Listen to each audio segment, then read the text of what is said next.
Optogenetics holds real promise for helping us understand the brain and even controlling some of its functions. But something's been literally holding it back. See how researchers took the leash off this week on Light Matters.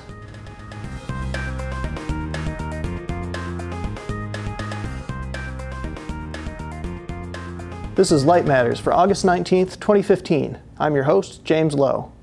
On this week's show, we'll learn about a new technology that could take optogenetics where it's never been able to go before. We'll also check out the latest quantum optics research, a new idea to make endoscopes more patient-friendly, and 2 new optical sensors getting ready to hit the consumer market. At the end of the show, we'll announce the winner of last week's t-shirt contest and tell you about a new way to win. Stay with us. A silicon microchip that can process photons in an infinite number of ways could speed up the development of quantum computing. The fully reprogrammable lab-on-a-chip device brings together a multitude of existing quantum experiments and is said to be capable of implementing all possible linear optical protocols. It consists of a cascade of 15 Mach-Zehnder interferometers with 30 thermo-optic phase shifters and 12 single-photon detectors. The chip stands to save huge amounts of time currently spent on setting up benchtop experiments, according to researchers at the University of Bristol in England, where it was developed. That, in turn, could speed up development of the kinds of high-powered computers being dreamed up for drug discovery, super-fast database searches, and the most complex math problems. 2 research center spin-offs have developed optical sensors for home and mobile applications. Optokey, which grew out of Berkeley Labs in California, is now marketing a microfluidic molecular sensor that uses Raman spectroscopy. The company plans to target the smart home market, where the sensors could be built into houses to scan for pollutants in the air and water. Meanwhile, the VTT Technical Research Center of Finland has unveiled a smartphone attachment that detects atmospheric gases with a MEMS-based interferometer. It could be used to monitor indoor air quality, as well as assess sleep quality based on how much carbon dioxide the user exhales. Those are just 2 examples of light-based technologies changing the ways we live and work. If your company has an innovative new optical or photonic product, enter it into the running for the 2016 Prism Awards. Nominations are open through October 9th at prismawards.org. After the break, making endoscopies more gentle and cutting the cord for optogenetics. Don't go away.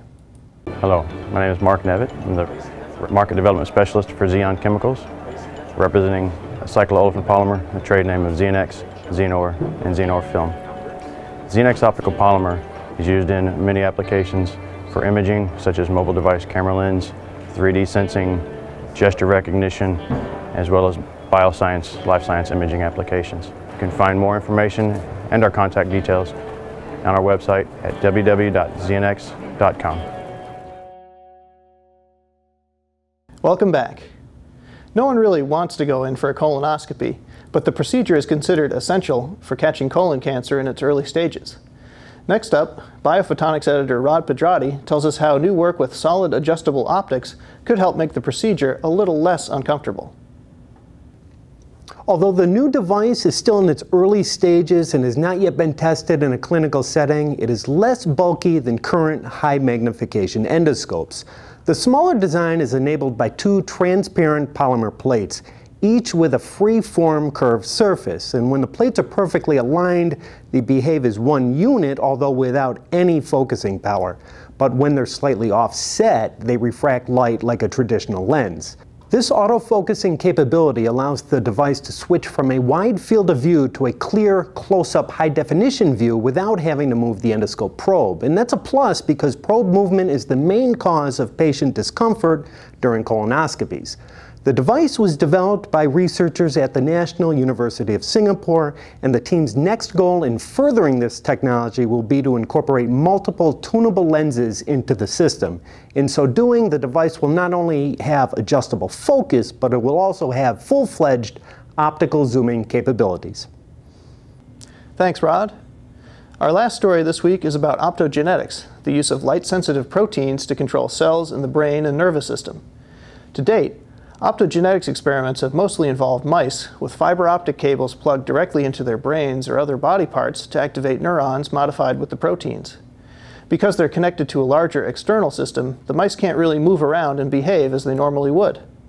Now a team at Stanford University has found a way to embed the fiber and other necessary equipment inside a mouse's body and power it wirelessly. The scheme relies on a stage that emits at a radio frequency tuned to resonate with mouse physiology. No matter where the mouse moves on the stage, the optogenetics equipment remains powered up.